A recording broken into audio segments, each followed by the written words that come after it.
Today I'm going to work on an audio clip that someone from China has sent me. Hi Rachel, I'm a Chinese student. Hi Rachel, I'm a Chinese student. I heard am instead of I'm. So you need to really make those two separate sounds for the diphthong in the I as in by diphthong. Am, I'm. You see the jaw drops more for that initial sound. And I'm learning English now. Again, I heard and am learning English now. I'm learning English now.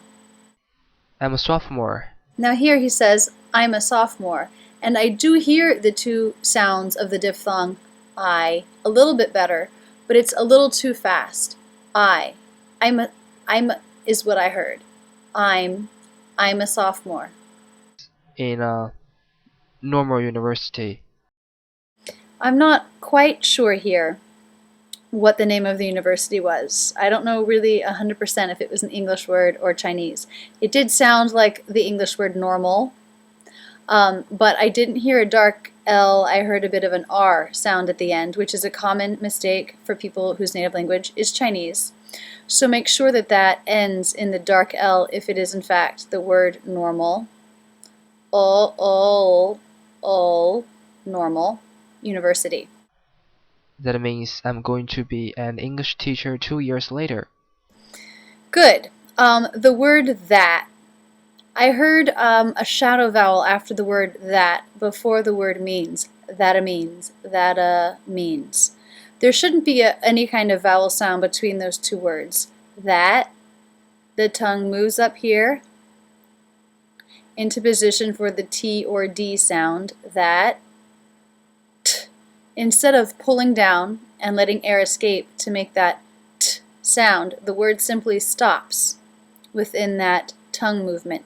That means.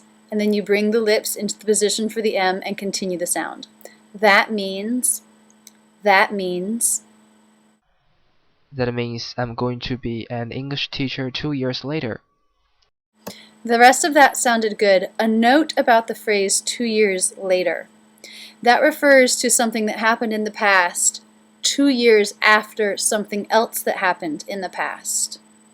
But since we're talking about the present and the future, we say in 2 years. That means I'll be a teacher in 2 years. This time I record a small passage and I wonder if you can help me to give me some suggestions on my pronunciation or intonation.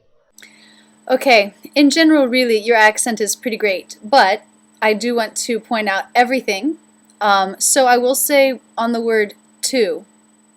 You said it a few times in this phrase. It sounded a little bit like a mixed vowel between an U and an E. To. It needs to be just a pure U. To. U.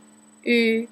So for that, the tongue needs to be more relaxed than how you are holding it, I think, when you say the word to. It is a little bit harder for me to diagnose since I can't see your mouth.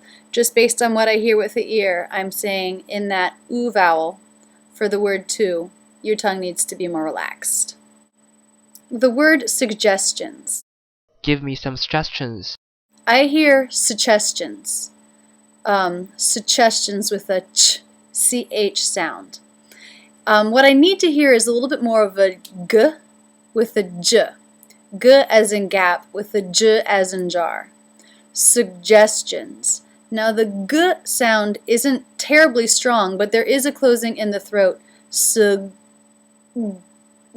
My throat is closing there. Suggestions before the j as in jar sound. Suggestions. Suggestions. Give me some suggestions on my pronunciation or intonation. You say suggestions, and then the next word, I'm not sure if it's on or of, but it would be on. Suggestions on my pronunciation. Also the word pronunciation. Pronunciation or.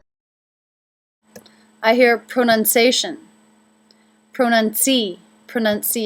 I need to hear that extra E vowel. Pronunciation. then you can help me improve a lot. Thank you so much. Excellent. The one thing I would say there, and this might be an issue of the audio device and not actually you, is the v, improve, v, v. I could hear a little bit more of that voiced V sound. And I'm going to read it as a small passage. On the word read, I hear a sound more like rd, r, where the corners of the mouth aren't coming out enough. E, to free up that sound to make the E as in she vowel. Read.